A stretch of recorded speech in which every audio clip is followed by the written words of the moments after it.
Producer Stevie.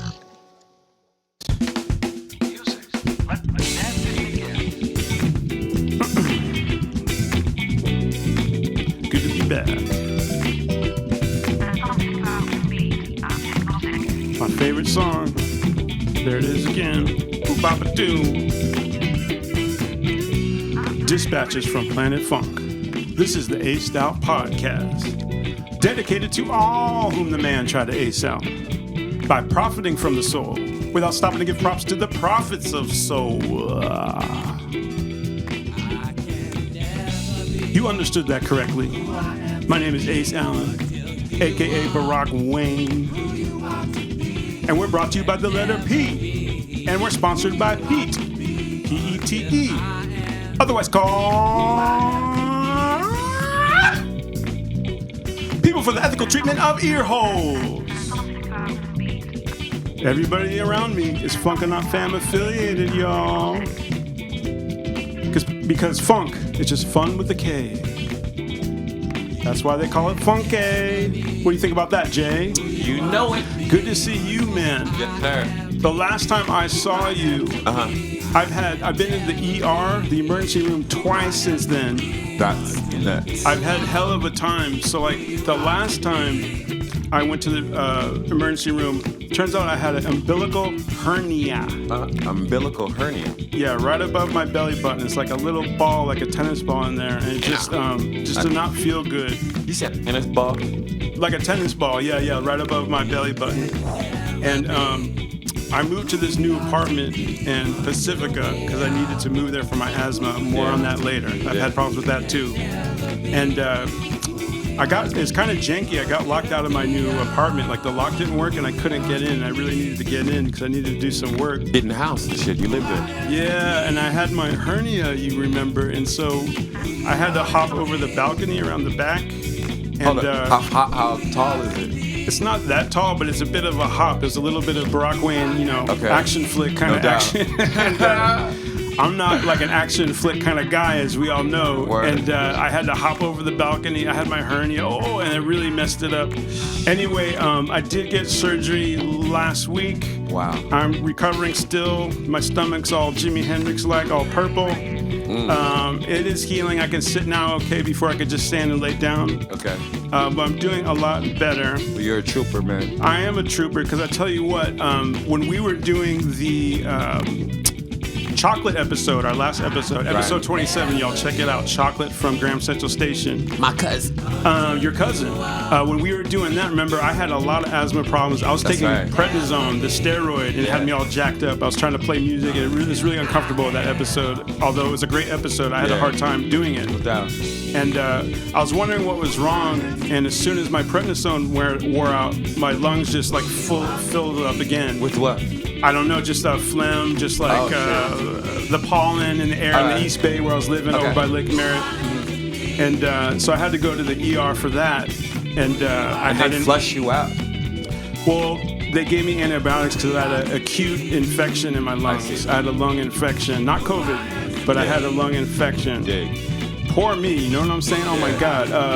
Somewhere along there, I got my truck broken into 4 times, 3 times in the same month. And I've been going through it, but the world cannot get me down. You know why? No doubt, brother. Because the man is here, guy we've been waiting to talk to for a while, guy that you helped hook up here. Our brother, Stevie Pannell. Stevie P is in the house. How you doing? Thanks, man. I'm good. All the way from Vegas, man. He loves it here, man. He said it could be 40 degrees. He loves how it's like cooler. Oh, no, He's been like Yeah. burning over there. I miss the weather. And he's also away from the Scorpions right now, so he digs that too.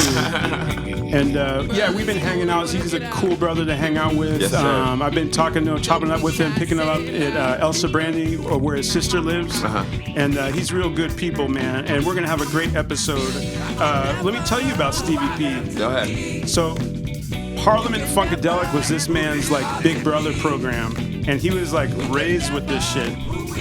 Lige Curry, as you know, the great bass player, is like an older brother to this man. Wow. Former roommate to Eddie Hazel, Eddie Maggot Brain Hazel Imagine right that. here. Gary Shider was also a mentor to this man. Wow. When he was a teenager. He grew up in Southside Chicago. Okay. Lou Rawls. But also spent a lot of time in L.A. with his mom. And L.A., when he would go visit his mom, is where he met Tracy, you know, Trey Lude, George's son. Yeah. And that's how they got on their thing together. Remember, we talked to Andre Fox back on episode 19 about Plastic Brain Flam. Yeah. And he's part of that creation. So we're going to talk to him about it's that. It's actually Plastic Brain Flam. Wait, Flam? I thought it was Slam. Flam. Okay. Wow. Yeah. Don't ask me why. I gotta ask Tracy that. That's a whole connection right there. I looked up online. It always says Slam. Is it Flam? It's Flam. Okay, got you. I stand corrected. Okay. That's why you're here, man. Yeah. And let me tell you something. This guy plays on some classic. He is on the Parlet album, Play Me or Trade Me, which is fantastic. Including, he's a co-writer of Funk Until the Edge of Time. Mm-hmm. He's on Electric Spanking and War Babies. Man, I love that album. That's my shit Classic. right there. He's on Trombipulation. I remember Shirley Hayden was big up in that album. She really loves that album too. Yes. And then with the Plastic Brain Flam, he did a bunch of songs which wound up coming out later on George Clinton's Family series. So this guy, I mean, he's on some big releases. No doubt, yeah. Also, he's got, we're going to talk about, he's got a new EP coming out that he worked on with his brother some. It's just called Stevie P, right? That's the name of the EP. And we're going to be listening to some songs from that. Let's see. We're also going to jam live in the studio. That's why we got our instruments here. Kyle Coyote Collins is in the booth, waiting in the wings, waiting to come out here. He's going to get here on the skins. Mm-hmm. That's Jay Stone's son. Making his debut as a drummer on the show. We're so excited. Boom. All right. And this is just great, man. So yeah, I referenced Chocolate's episode before. Check it out, episode 27. People are loving that. You like that, right, Stevie P? The Chocolate episode? I enjoyed that. Yeah. People are digging that. Really love what she had to say. So just been getting a lot of positive comments about the show and our two performances. So you guys got to check it out. We actually played The Jam by Graham Central Station with Chocolate. She played on her Funk Box. And we also did Thank You for Being Myself Again. And that's not the last time we're going to perform with her. So just keep your eyes peeled because we are going to play with Chocolate again. Upcoming A-Style podcast shows, Jason. So I'm done moving and having asthma attacks and umbilical hernias. So we're back in the flow of getting shows done. Our next show is going to have Rusty Allen of Sly and the Family Stone fame. Big time. And also, he's bringing with him, which I didn't know at first, but I'm so excited, is Levi. Levi Caesar Jr. Man, that is nuts. Formerly with Prince and the New Power Generation. That's nuts. And Scott Shepard and I went and saw The Purple Ones, which is a really great Prince tribute group that Rusty plays in with Levi. And they were fantastic, man. They actually have a pretty interesting set. They actually do some songs by like Vanity Six and The Time too. Okay. So it's not just Prince. It's pretty creative how they select their songs and stuff. They were great. And but Rusty's going to be playing one of his solo joints. Okay. He's going to be performing here also with the interview. Remember, Rusty was our very first guest, so we're really glad to have him back. Again. We've had a couple false starts, so it's great to finally have him on the show. He has a new single out right now called Gonna Take More by Rusty Allen, featuring D.D. Simon on vocals. All right. Rusty also has a YouTube show. Have you seen that with Levi? They've had 4 episodes so far. I'm using it for research for the interview. And it's simply called The Rusty Allen YouTube Show. And that's with Levi. Levi's kind of like his co-host on that. Okay. I'm really excited about... Oh my God. So we'll be coming up on 30 episodes, Jason. Are you serious? Episode 30, we're going to talk to Ricky Vincent. I'm really excited about talking with Ricky Vincent. Ricky Vincent is the funk professor. He teaches at UC Berkeley. He wrote the book on funk, which came out in the 90s, which just had a 25-year release. Yeah. The funk, the music, the people, and the rhythm of the one is that book. That book changed my life. I think it came out in like 96, I think. Okay. And then I also just finished reading his book called Party Music. It's about the Black Panther Party band, the Lumpin, Lumpen. And in the context of all other black soul music and sort of the black powered sort of scene in the 60s into the 70s and when it died in the 70s. And it's a really interesting book, and I read the whole thing to talk to him about it. Ricky also hosts the History of Funk show on KPFA. That's a local here. It's on Berkeley, but of course, everything is worldwide now. You can check it out on the internet. KPFA.org. They got all the old episodes on archive, and it comes out every Friday for 2 hours, 10 to 12 to midnight Pacific Standard Time in America, US of A. Part of that show, because Ricky, he's not going to jam on guitar or anything like Stevie. Yeah. Although that would be cool. Yeah. So we are going to do some music that show too. So we're going to have, I was going to have Gooch Gang come in, but Caliban, the one member of Gooch Gang, he has some kind of personal issue. So shout out to Caliban. We're going to have Monster come in with his other homie, Dub Esquire. Both Oakland rappers are phenomenal freestylers, fantastic. That's going to be episode 30. I can't believe we've done 30 episodes. Oh my God. Wow.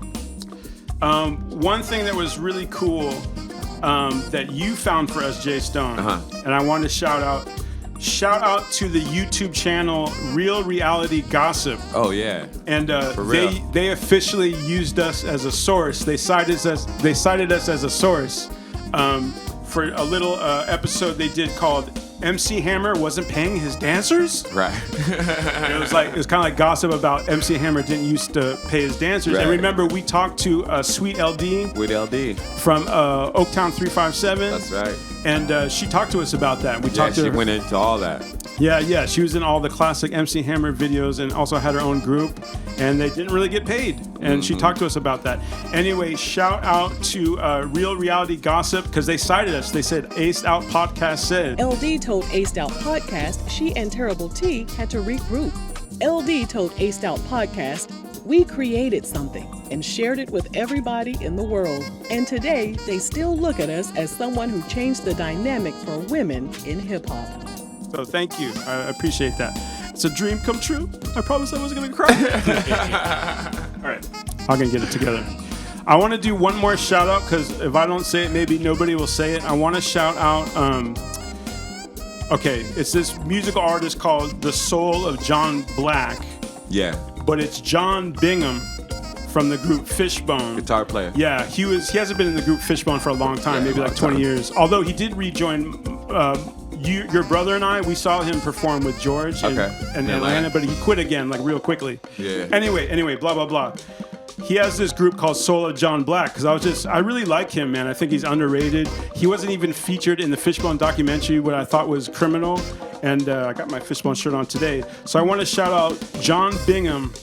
The Soul of John Black is the group, and they have, I think, 4 albums, or at least 4 that I've found on Spotify. All right. I highly recommend these albums. One is called Good Thing. The other is called Early in the Moanin'. Get it? Moanin'. Black John. And then my favorite, the best one, I think, is called The Good Girl Blues. That's by The Soul of John Black, a.k.a. John Bingham. It's like swampy, like slide acoustic, kind of like by funk. himself? It's just solo thing, or he got a band? Well, he's the leader of it, and I think he kind of uses it as his artist name too. So yes and no. I think he has some other people on it, but it's mostly him. Yeah. Okay. I think so. I'd like to see that. It has some badass lyrics too. Yeah, so I'll share that with you. Yeah.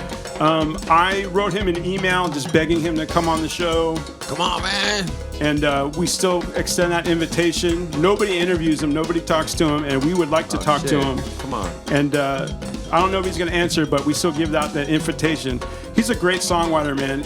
In Fishbone, he wrote the song Swim. And he wrote one of my favorite songs they did, The Storm, on the Give a Monkey a Brain album. Anyway, I just love him. And I just want to shout him out. One last thing to shout out. We have our special, The Mayor's Mission. Which features Richard Segovia, The Mayor's Mission. That's an Aced Out Podcast special, a celebration of Latin rock in the Bay Area, featuring Timbali Terror from Puro Bandito, Richard Segovia, a.k.a. the Mayor of the Mission. We filmed that on location in La Raza Park and at Casa Bandito on York Street and here in San Francisco. It features performances and interviews with Malo, Johnny Gunn, Puro Bandito, Painter Michael V. Rios. That was amazing. Man, that was crazy. That's where we met Juan Escovedo. We talked to Juan Escovedo there, and we interviewed him later on episode 25. Check that out. Yep. Ricky Versati, Ricky Versetti, excuse me. Boaz from Queen of the South Queen on of the Netflix. South. And shout out to Vanessa Love Lovato, who of course performed with us on That shit is. episode 26 That's with right. JW. Shout out, Vanessa. Yep. Speaking of the Mission, we're here at the legendary Different Fur Studios. So many studios in SF are legendary, Jay Stone. Yeah, they are. We're here in the Mission. We're here with Grace is behind the board. She has terrible handwriting, but otherwise she's stellar. Grace Coleman. Sean, she has a shadow by the name of Sean. He's Yeah. here as well. Beautiful place. Behind the camera, hopefully just focusing on me and just having you guys in the background, is Jarrett. I'm kidding. Is Jarrett and Cedric. Cedric and Jarrett. Funkanauts are about to appear in a theater near you. We've been rehearsing lately. Yes. Keep your eye peeled for that. Check out acedoutpodcast.com. That's ACEDOUTPODCAST.com. Our audio-only episodes are still popular, even though we're a video show now. People still listen to audio shows a heck of a lot. So you can listen to those on Spotify, on Apple Podcasts, on Stitcher, on Overcast, and TuneIn. The best place to check it out, though, is on our own website, because that's where we have pictures and an article about the guests and stuff like that. And lastly, I just want to shout out our listeners and watchers from all over the world. We're a little clique. We're a little fam of funky people. If you like funk, you like this show. It's impossible not to love this show if you love funk. Mm-hmm. Shout out to all you all in Tampa and West Palm Beach, Florida. Yep. Denver, Colorado. Wow. Washington, D.C. Holla. Washington State. Yeah. Macon and Atlanta, Georgia. Atlanta. Pittsburgh, PA. I heard it. Michigan. Wow. Ohio. Come on. Oh. Arizona. H-I-O. Our fellows across the pond, United Kingdom. Wow. Paris, France. Shout out to my expat, Emily Palin. Yes. She just moved there. Emily. Come on. Canada, Germany, Japan, We Latvia. everywhere, man. We People in Latvia? Latvia. I don't even know where I can't Latvia believe that, is. but Where it's is that? true. And then, Latvia, I think it's in California, like Central California. Damn. Yeah, I'm pretty Alright. sure. I'll look it up later. I'm Okay. pretty sure I'm correct, though. Sure. I know everything. And everybody in Jupiter as well. Shout out to y'all. Come on. And listen to this music. You hear that jam, dude? That's Stevie P That right sounds there. like some. All right. Forget all that stuff. Let me talk to you then. Let me talk to you, Stevie. And by the way, thank you for coming. Thank you for hanging out with us. You have a beautiful guitar. You have a beautiful vibe. We love your sound. We love your flow. Thank you. I want to talk to you about everything. I want to talk to you about your life, your career.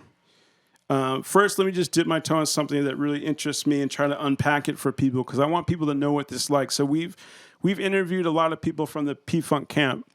And one thing we like to hear about, on stuff, we like the Mike Judge show, like Tales from the Tour Bus and stuff.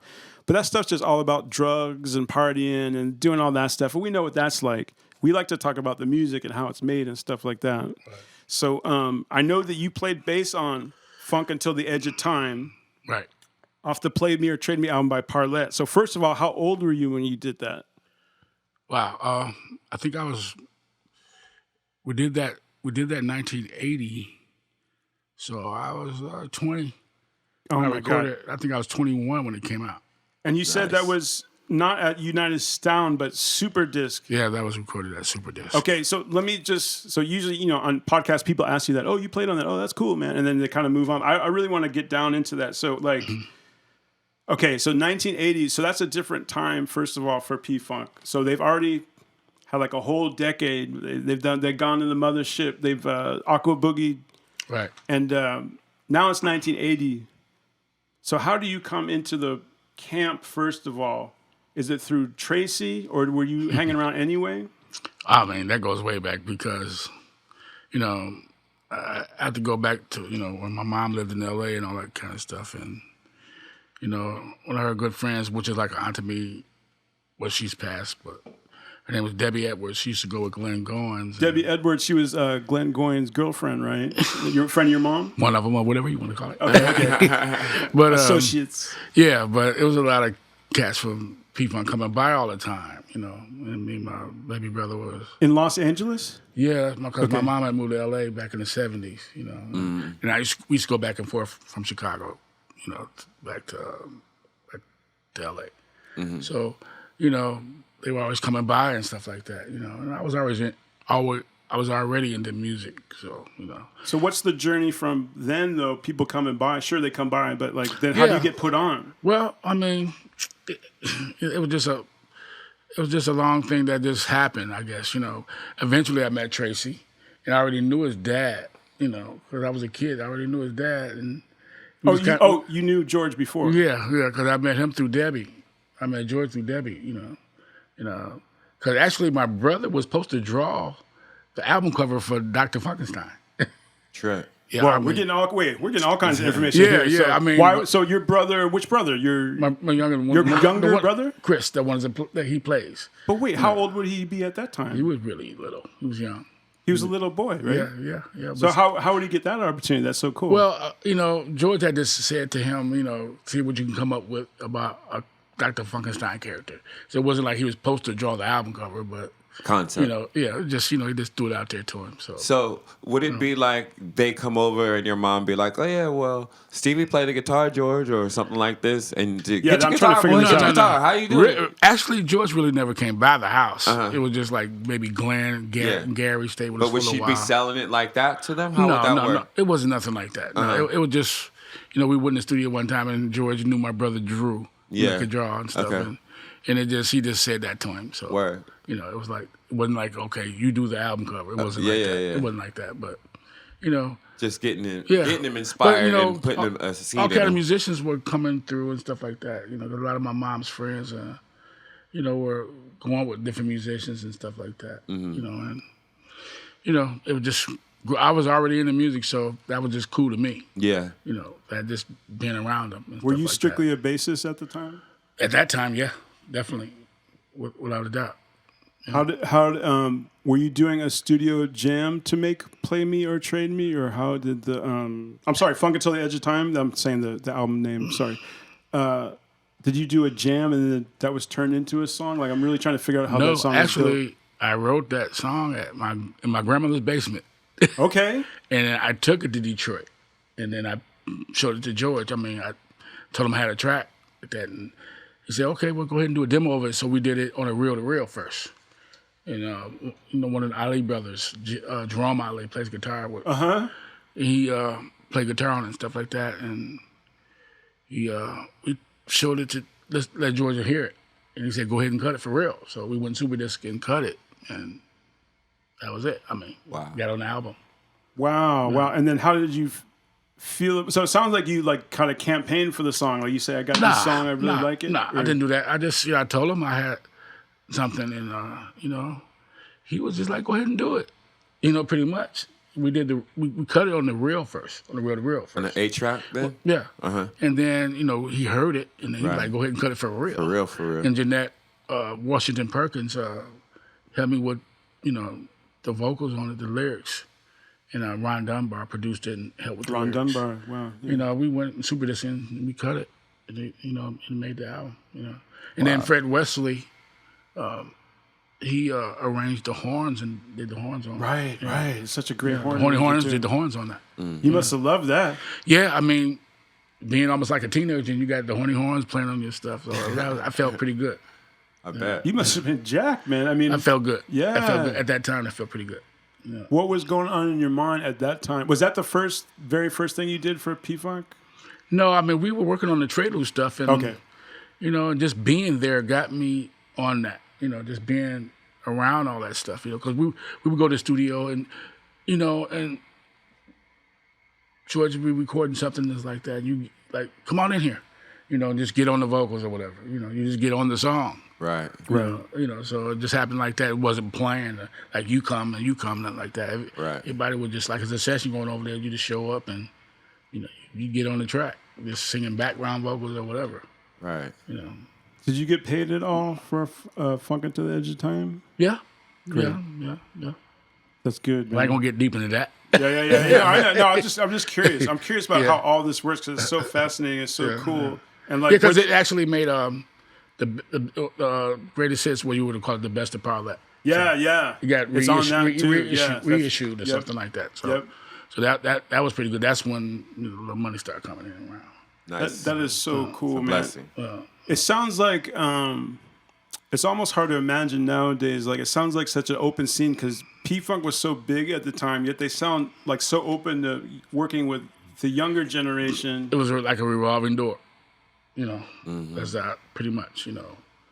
Nobody was like signed to do whatever and nothing like that. Were people down to earth with you? Were people like kind of like, who's this guy, or no, what do you think? No. I mean, it was pretty much like a family. It was fun, a lot of fun. Too much fun sometimes.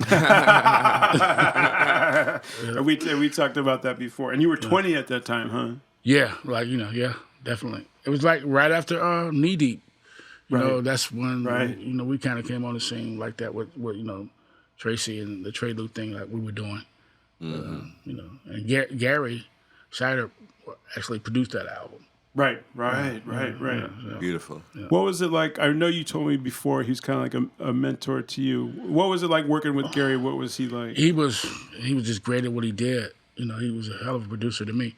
Besides the guitar playing and his vocals and everything, he just, he worked good with us. It was a project that I think he was pretty proud of. But I always hear that. Like, people always speak very kindly of Gary as like just how he works with people as a producer and stuff Gary's like great. that. Gary's great. And I actually didn't realize he did so much production. Didn't he do a lot on trombipulation too? Yeah. He arranged all them vocals on all that, and Wow. he was great with that. He arranged all the vocals on Atomic Dog and stuff. Wow. Yeah, I knew that, man. Yeah, That's incredible. yeah. That's incredible. Gary was something else. By the way, you guys at home, Gary Shider was the gentleman you might have noticed who would wear a diaper often on stage. We were talking about diapers earlier. Right. And he's just amazing band leader to P-Funk and all that. Yeah. Amazing. Mm-hmm. So you're from the south side of Chicago. That's right. Yeah. But you say you would go to L.A. a lot? So would you kind of split? My mom moved to L.A. in the 70s, so, me and my brother used to go back and forth, and... What's the age split between you and your brother? 6 years. 6 years, that's right. Right. And you used to go back for it. And that's where you met Tracy. Yeah, I met Tracy after I knew his dad, so, yeah. And then it was just on a fluke, I had a friend of mine that just happened to know him, and his guitar playing and everything was so abstract because he played upside down, Right. And, he had these crazy lyrics, this and that, and I'm like, wow. Kind of... Would he string it upside down or play upside down? Well, he would take this guitar right here and just turn it upside down. And play it, yeah. Wow. So his E string was on the bottom. Right. That's kind of crazy to me. I know. That's And then his lines would be like, I'm like, wow, trying to play. It was like backwards, like he did do some shit. It was just like beat. Oh, man. I'm like, wow. That's a whole nother thought Yeah, process. yeah, it sure is. And it took That's a some getting different used solar to for a system. minute, but I was attracted to it. Yeah. Right, sure. Because it was different. It's different. It was different. So Do he still play? yeah, he plays. He's doing more singing and rapping now, but he's still playing. But he still got his Yeah, thing. yeah. I know cool. some of the cast that used to slide through or that you got a chance to meet, some of them before they were famous, like Minnie Riperton, right? Well, my mom went to school with her, so I was a kid, so I didn't know her like that, But, Curtis Mayfield? yeah, because he's come by. My mom was married, and her husband, my stepdad was an artist, and he did a few of the art projects or covers or whatever for him. So those were just people coming through, and I was a kid, so I'm like, wow, I didn't think anything of it. Did you mention like the check out your mind Yeah, cover? the poster and all that kind of stuff. Yeah. Oh wow, that's so cool. And then we mentioned that one of your mom's friends, Debbie Edwards, she was associated with friends with Glenn Goins. But she also sang on like Clones, Mothership, that whole album, Chocolate City, Right, yeah. Tales of Kid Funkadelic, right? Right. Did you ever get to check out any of those sessions when you were like a little kid? Yeah, I actually like the track "Getting to Know You." I saw Boosie cut the bass on that, and it was like 3 bass tracks, or 3 or 4, I think, maybe 4. Yeah. Did you just cut one track after the other? Right. Yeah. They all blended in together. Oh, wow. Was that And then United Gary Sound? actually brought the cassette, back to the house that night. So I heard it before it was like any horns on it or anything like that. Wow, that's so cool, man. I get so jealous. I had to of be this like stuff. 16 or something like that. Right. Yeah. Oh my God, this is so jacked. Right. You said some story. I'm trying to remember that Bernie Worrell once scared your mom like out of the studio, like she got scared or something. What was that? This is what she told me. They were doing the song Tales of Kid Funkadelic at Hollywood Sound. And that song is pretty spooky if you ever check it out. Yeah. The keyboard just goes into some, Yeah, that's a weird track. you know how it is. And she could have been on the album, credits on the album, but she's like, oh, this is too much for me. So she left. That's what she told us. Wow. Yeah. So she got like a bad vibe from like the chorus, something about it. Just I don't know if I was that. I think it scared her most of all. I can experience. So, I mean, I've experienced that with that keyboard song on "Let's Take It to the Stage." Right. Yeah. My brother used to put the weird speakers up song. to my ear and just talk. Whatever he was doing. That song makes you feel like the Joker or something. Like I'm crazy. Did it. Yeah. Mm-hmm. And at what point did you pick up the bass? Like, when did you start playing? I started playing bass. I probably was, like 15 or something like that. I actually got a guitar first, but I started playing bass. My stepdad got me a bass when I was probably like 15. Do you remember what kind it was? Yeah, it was a Sears Telecaster bass. Nice. Sears. I love that shit out of that bass. What did you love about her? I mean, it felt really real to me. And it wasn't like a Fender Jazz, which I graduated to, but at that time, I thought it was the real deal. It felt really great. Nice. Wow. The action on it was good, and shoot, even the guys like Gary and Glenn come by, they play it, and that bass had been through some stuff. Nice. if I had that held it on the wall, I mean, a lot of people touched that bass. So wow. You still got it? No, I don't have it anymore. No. Who were your first influences on the bass? Like, I was actually who were you first into? Of course the Motown thing, but Verdi and White, all the Earth, Wind and Fire stuff. I was really off into that, and Bootsy and Boogie, and Billy used to teach me. Billy Bass. Yeah. Oh yeah, Billy Bass used to teach you some stuff. He used to come by the house and actually, show me stuff. And between him and Eddie, and later on, me and Lodge kind of sat down a lot together too. Mm-hmm. But that was pretty much it. Nice. For teachers, so to speak. That's amazing, man. So let me talk with you about Plastic Brain Flam. So first of all, this is an album that was supposed to be your group is kind of like Trelude's supposed to be the lead singer. Right. Yeah, George's son Tracy. And then we heard something about this. Andre talked about you all were living like in the house together or something? Yeah, George had got this house because the hotel thing everybody was staying at was so packed, so he got this house, in West Detroit, on a street called Robeson, and we stayed there. You guys all teenagers? We were barely out of teenage. We was like early 20s, late teens. Everybody. Yeah, sounds a little bit fun. Then we had Jeanette Washington Perkins now. She stayed there for a while, and, Jerome Rogers, keyboard player. Okay. Myself, Andre Fox. And then you said that was before what we talked about earlier about the whole Parlet thing and stuff like that, right? Yeah. So you're staying in the big house with all the other cats. And where did you work on that album? At Superdisc? Yeah. Well, when we first started on it, it was actually at United Sound. Okay. And was Gary Shider also producer? Yeah, he, from the beginning. From the very beginning. Yeah. George gave him you do them guys. How many? Because we were young and George wanted to do that. He didn't want to do yeah, so that sounds like Gary's project. So nice. Gotcha. Yeah, right. And then what I wanted to understand is like how many songs did you do? Were you writing songs? Who was writing for it? Yeah, I mean, I had written songs before we went to Detroit. Because me and Tracy were doing stuff together in L.A. So we had the songs that we wanted to do when we got there. All right. So you'd work them out on cassette and then take them to... Yeah, Tracy would, go out there to Detroit to see his dad when we were all in L.A. and he would come back, Dad, other shit, blah, blah, blah, stuff like that. So, eventually, we just all went out there. And we didn't get sent for. We bogarted our way there. I heard it. Yeah. We just went out there. George's like, damn, they here. We just had it in our minds, we're going to go do this. So United Sound, was it an open studio like this, like you can rent it out type of deal? But it's pretty booked. George was just blocking out. That was where he did most of the really big hits. So when he got something that he listened to and he's like, okay, this is cool, y'all just go. That and cut it?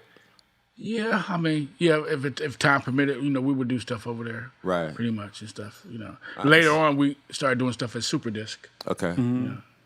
Yeah, but, What point did you find out, like, the record wasn't going to come out? Like, was it all mixed and everything, or you just No, let it was never completed. It Okay. was never finished, So, but they put some of the stuff out on the Family Series stuff as is, Yeah, how many tracks did they put out from it on I Film think, Series? if I'm correct, it might be 3 or 4. That's cool, man. You must have been happy about that when that eventually came out, like, what, the early 90s I mean, or something? at least it didn't just sit on the shelf, so that was kind of cool, I guess, Right. But I wanted bigger things to happen from it, which it never did. But it was a good experience. And they did, that sounds like a great experience. And they didn't sign you guys anything or anything like that? No, we didn't get to that point yet. Who else was in that band or on that album? Well, we had me, Andre Fox, Tracy, And you were on bass, right? and later Kevin Shider. Actually, Kevin Goins played on the early stuff. Nice. On a couple of, at least 2 tracks, I think. Jerome Rogers played on a lot of that, and even Bernie played on maybe 1 or 2. Wow. Gary played guitar on it too, and myself playing bass, and Andre playing guitar and Wow. stuff like that. And Kevin Shider later, I think he was the last one to count. That's mind blowing. Yeah, man, so much good I music. mean, would y'all? I mean, mindset as you are doing this stuff. Did you know? Mm-hmm. I mean, just from myself, because what we do. Did you know that? How did you feel? I mean, was it? This music is going out into the nation, into the world, as a 20-year-old or whatever, in that thing with the people you're surrounded with. How'd that feel? I mean, I was hoping and wishing for bigger things. Word. Well, you're not done yet, brother. No. I'm not saying like that, but at that time, I was just, Yeah, that must have felt pretty incredible, man. it felt pretty good. And you saw, you were in the studio when they were doing Electric Spanking and like Trombulation too, right? Yeah, I just did background vocals on some of that. That sounds fun as hell. Yes. Yeah. If you were there, you get on the record. And a lot of that was just being at the right place at the right time. No doubt. Just being there. Did- So you'd be like, get on in here. Classic. So, wait a minute. One thing I just remembered about Electric Spanking, was Sly Stone walking around in the studio too at that time? No, he came on after before George put that out and Sly came out there, he added him on all that. Oh, gotcha. okay. I wondered about He wasn't that. there when we did it. Gotcha. 'Cause Yeah. That makes sense. I'm singing on the same track, Right, but right. he wasn't there when we did that. Right. Heavy duty. Those tracks are bad right there. Hell, yeah, they are. And the album cover, they had a dispute with Warner Brothers. Yeah, they didn't had wanna 2 put it album out. covers, right? Yeah, because it was too nasty for them. Right. And they had to go back and change it. And, Yeah. that was the last Warner Brothers thing, too. I they had did. the original. I have both of them. yeah. I had both of them. Yeah. Yeah, they had that crazy song at the end, Yeah, Ika Prick. That song was crazy. Yeah. Well, hey, speaking of those jams, why don't we play some jams, man? All right. I got with my it. bass. We'll all call right. Colin here and we'll jam a little bit. How about that? Okay, cool. All right, let's do it. 2, 3.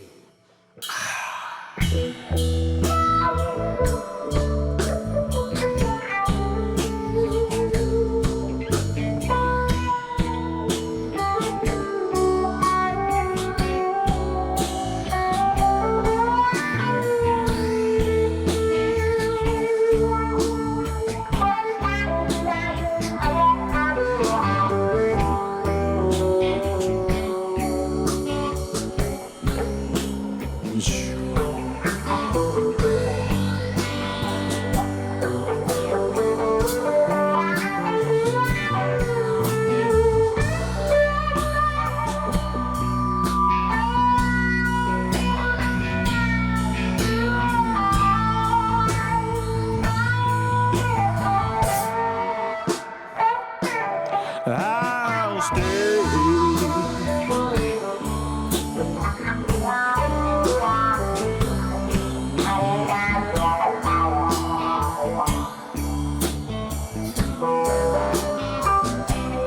I'll stay. For she'll be coming back.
Stevie P, plays so fine, don't you agree?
Machine.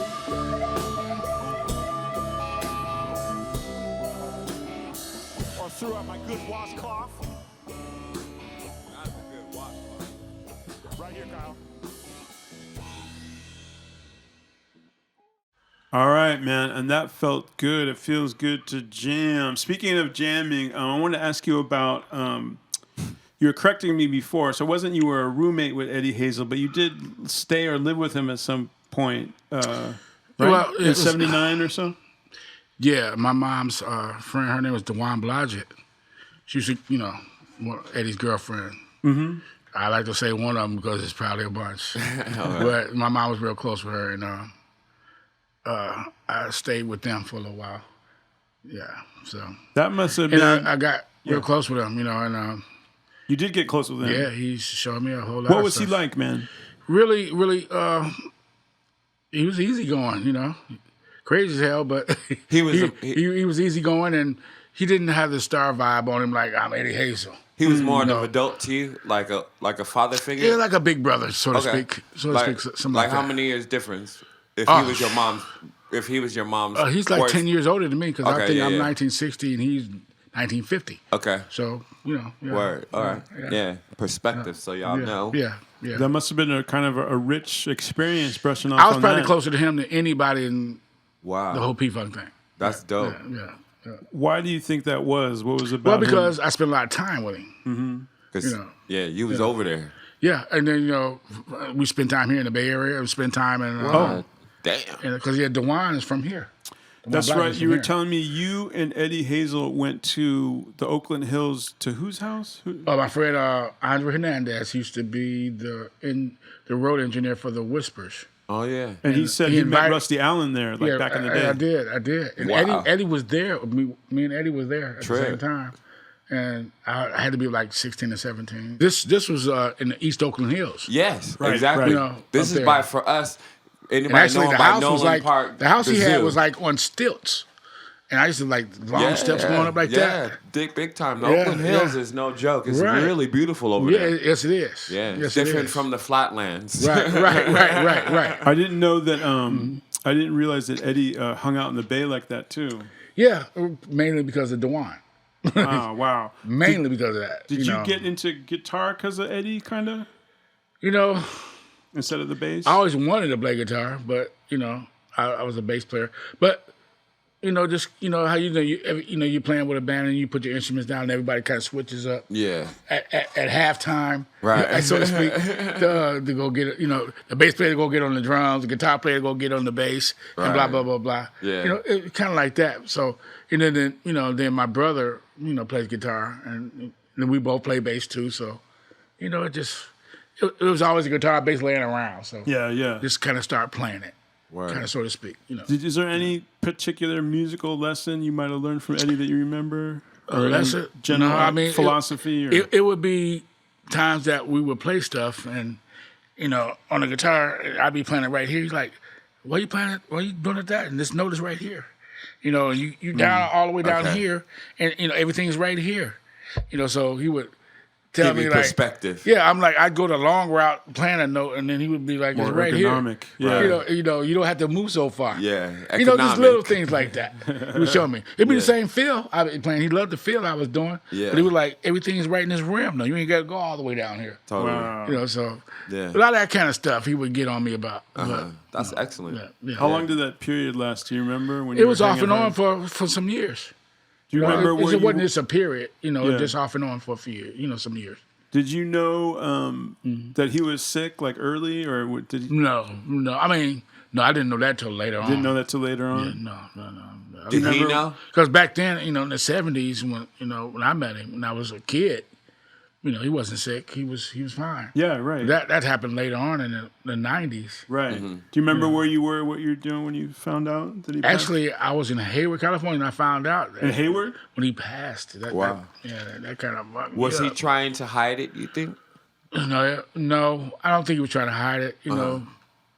He just wanted to be himself, and it was kind of hard for him to do that, being sick because he had already been hospitalized. So. And I don't really want to get into it, but we're asking because we have a similar experience. A cat in our group passed away a couple years ago. I don't want to get into it, but he was, he did the same thing. He didn't really tell us. Our Eddie Hazel is Brother P. It's Patrick Olin. He didn't really tell us. Really, he wasn't doing good, man. And well, that's real talk. It was, hey, man. Yeah, it's live. Yeah, we just want. I just want to memorialize it, and then also with Lige, you said Lige has been like a big brother to you. Lige Curry, yeah. So I mean, because how's that relationship? When we first went to Detroit, Lige was there, and they, it was this hotel called the Crystal House, and everybody, Gary and Bernie, and everybody was staying in and it's like a motel, a hotel, what you want to call it. Yeah. And it was just a residency, so to speak. So George would rent this out for the band? Yeah, I mean, for a long time. And that's one of the reasons like I think he got the house on Robeson because it was packed. That's wild, man. And we used to go over there and I go over and hang out with Lodge and Michael, and just start playing. And, Lodge started, just showing me licks, and we trade licks back and forth and this and that. And in between time, are you guys doing shows, or is it just dedicated studio time? No, pretty much. How's that working? It would be a big gap pretty much at that time when it would just be studio. And then you're also really good buddies with Kevin Goins, right? Yeah, definitely. For all you guys, that's a guitarist, singer, obviously brother to Quasar. the late Glenn Goins for Quasar. Check out that album, Quasar. Funk with a big foot. Right. And then also General Kane, right? Yeah, he sang with General Kane. He played with him, yes. What? Tell me about that relationship. What, you guys are close, right? Yeah, me and Kevin, it's funny. When we first went to Detroit to do the Prelude stuff, George had us in a Travel Lodge, the hotel, motel, whatever. And for some reason, Kevin came there, and I don't know if George was trying to hook him up with us or whatever, but he had a room in there, you know, and we saw him. We were at United Sound. Oh, this is how it happened. We saw him get out the cab at United Sound, and I was like, man, it looked like Glenn almost. To myself, I said that when I saw him get out the car. Right. At that time, he really looked like his brother, and I was like, wow, kind of freaked me out a little bit. And me and Gary was in a cab, and you saw him get out. He said, "That's Kevin." And I wonder what he. Gary saying, "I wonder what he's here for." Blah blah blah. Mm-hmm. But that evening, he got a room at where we were at the same hotel. Same hotel, and But y'all didn't run across each other in coming in the studio? No, we didn't. And actually, Kevin had, I went to his hotel room because he was in there by himself, and I'm like, just knock on the door. What's up? Yeah. And we started talking. Man, he said, "Hey, man, you want to go get some wine?" We went and got some Richard's Wild Irish Rose. Right. You got some what? Some Wild Irish Rose. Oh, got it. Yeah, like some Thunderbird or some shit like that. There's a commercial. That's a commercial. Yeah. Well, And you guys are still tight now, right? Yeah, definitely, man. He's a good friend of mine. A good friend of mine. We've been close forever. And then, I went to L.A. and we had a place together, apartment together. And nice. His wife was in there. We was all in a studio apartment together. Wow. That didn't last too long. That didn't last too long. So we did that for a little while. But he's a good friend of mine. Wow. Very underrated too, I think. Right? No doubt. Don't you think so? Yeah. I mean, Kevin's great. Kevin's great. He's good. Your brother, by the way, we mentioned him earlier, Chris Bruce. He's no joke, man. He played with who did he play with? Wendy and Lisa. I'm a fan. Yeah. My baby brother, man. He played with Wendy and Lisa. Sheryl Crow. Sheryl Crow. Wow. Heavyweights. And my favorite, Michelle, one of his credits. Yeah, I love Michelle Ndegeocello. She is. I finally can say it right. I balls. think I got it right. Michelle Ndegeocello. Yeah. A lot of people can't say it. I couldn't say it right for a long time. He did that. And, that's amazing. And you guys are close too, man. You're the musicians in the family. Man, my baby brother is just like, 6 years apart, but he's just wise beyond his years. Just like, he's my teacher, to tell you the truth. He was your teacher. Yeah, man. Wow. He's like, I love him. Why do you say that? Because, he just, my brother was kind of, when he was a kid, he was already special because he could put the Sly Stone records on the needle in the groove at 2 years old. Oh, really? And find the groove, find the beginning of the song. He could put which one he wanted. Right. He was doing it like that. Wow. So, we already knew like, oh, that's kind of he kind of different. Right. Pretty much, And then, he was into the funk for me pretty much because he was in the Sly and I was to the Motown shit. All right. So it's like shout out to Chris. I'm like, damn, Chris. Yeah, shout out to my baby brother, Chris Bruce. No doubt. Yes, yeah. And, was he the one that just like recorded Electric Ladyland? Is that him? Yeah, he's been working Wow. there. That's cool, man. That is dope. Yeah. Mm-hmm. Do you know what he worked on over there? I really don't know. I don't know. I forget. I don't know. He was there. This was like a few weeks ago or so. And by the way, I really like what you've played for me so far from the EP you got coming out. Yeah, and my brother's helping me with all this. Yeah. Yes. That's cool, man. That's so great. Definitely. Yeah. And I want to get Jason on some of this shit too. That's a good call. Right. You told me he sent you some tracks, right? Yeah. Something to listen to, but we're gonna get there. No doubt. And you lived in Nashville for a while too, right? Yeah, my son's from Nashville. Yeah, I lived there for almost 3 years. That's a guitar town. Big time. Yeah, it kind of depends on what kind of guitar you know. Is that when you picked up this Thin Line? When you moved to Nashville? No, pretty one. No. Actually, Chris, my brother, gave this to me. Oh, really? Yeah, Wow. Okay. Yeah. He has another telly, like we were talking about that the other day. Yeah. The solid body. Okay, yeah. You asked me about the difference between the thin line. The sound, and the feel. Yeah, it's definitely a difference, but he has one. Yeah. What are your favorite kind of amps? Yeah. Well, I mean, on bass amps, I like the Mason Boogie. My favorite. And shoot. All these amps over here. Right. I mean, I like the Marshall. And, we're going to give those as parting gifts, by the way. Just pick out your favorite. The Fender Deluxe Reverb and all that. Yeah. It's a bunch of them to choose from, so it's kind of cool. Because each one has a classic sound that you they do. to. Right. And I could have picked any one of these, but I picked this one, so it's good. And that's how I work too. And you like the Fender Jazz for bass, right? Oh, yeah, I live by that, man. I love it.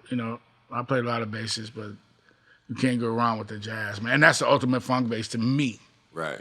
So Likewise. I'm just speaking for me. So, right. And then, why the Vegas move? Why did you move to Vegas? That's where you're living now. I don't have an explanation for that.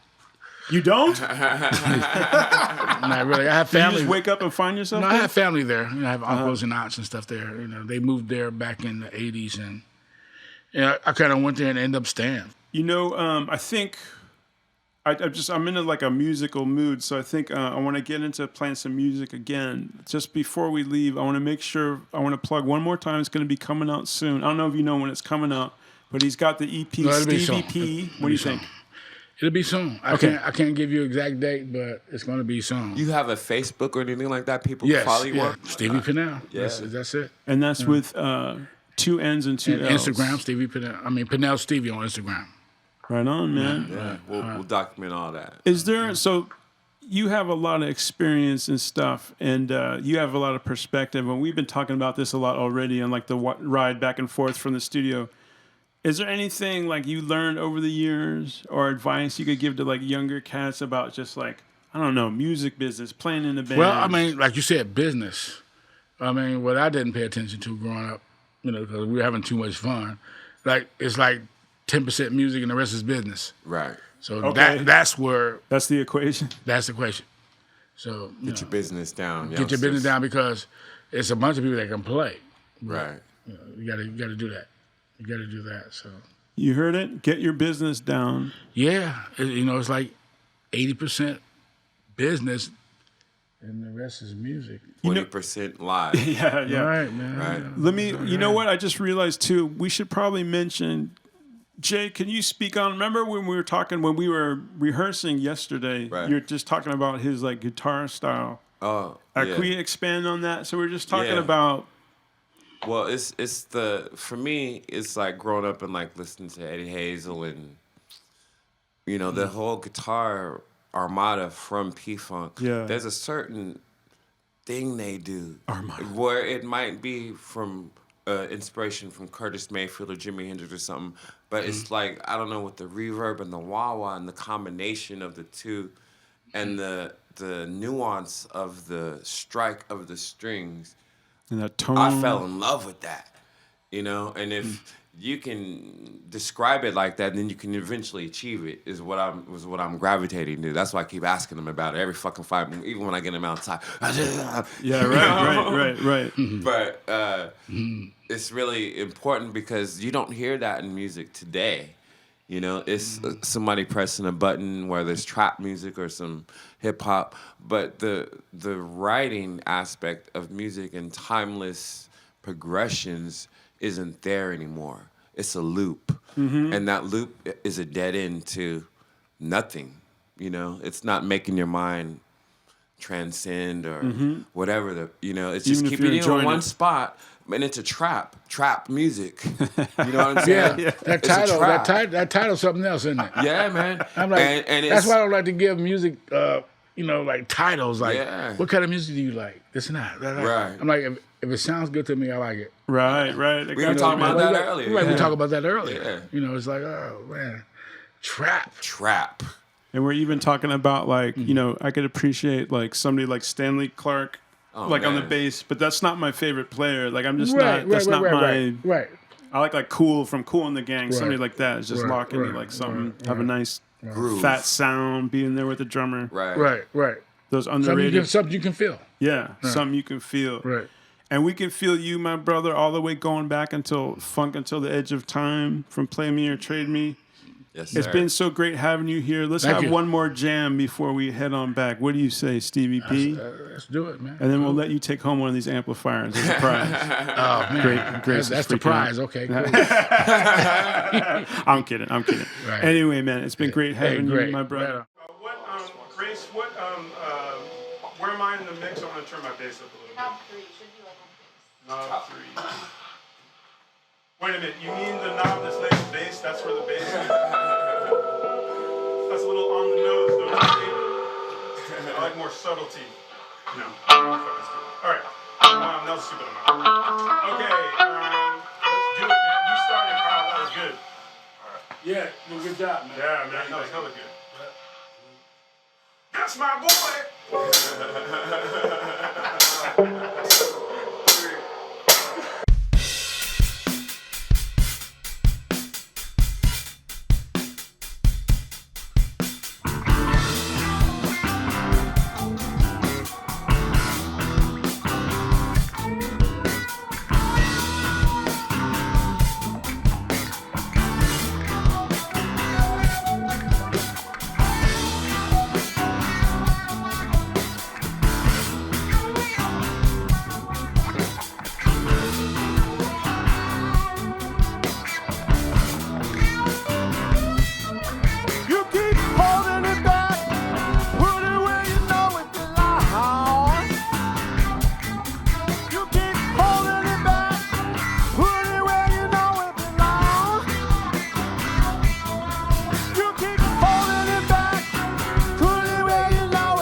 check us out, roll call, boogie, check us out, roll call, boogie, check us out, roll call, boogie, check us out. She likes the bone, boogie, check us out, like the bone, boogie, check us out. She like the bone, boogie, check us out, like the bone, boogie, check us out. Funk is stronger.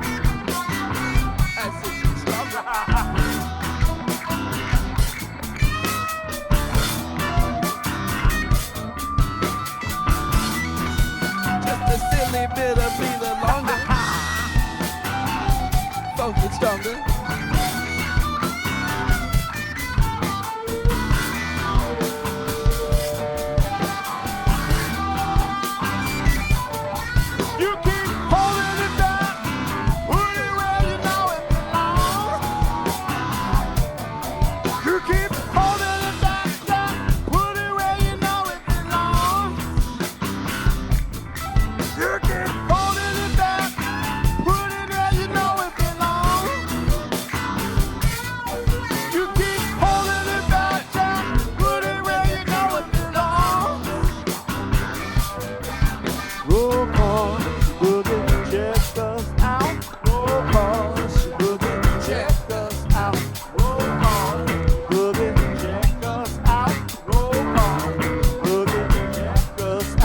Like the bone, boogie, check us out. She like the bone, boogie, check us out. She like the bone, check us out. She like the bone, boogie, check us out. Funk it, sucker.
Funk is stronger.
Original guides from the good groove.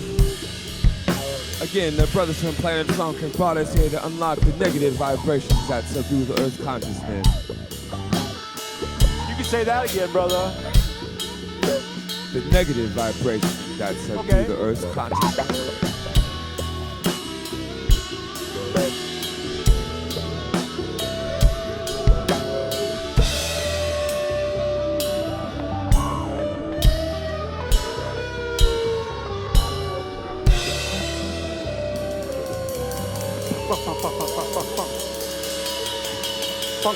Funk.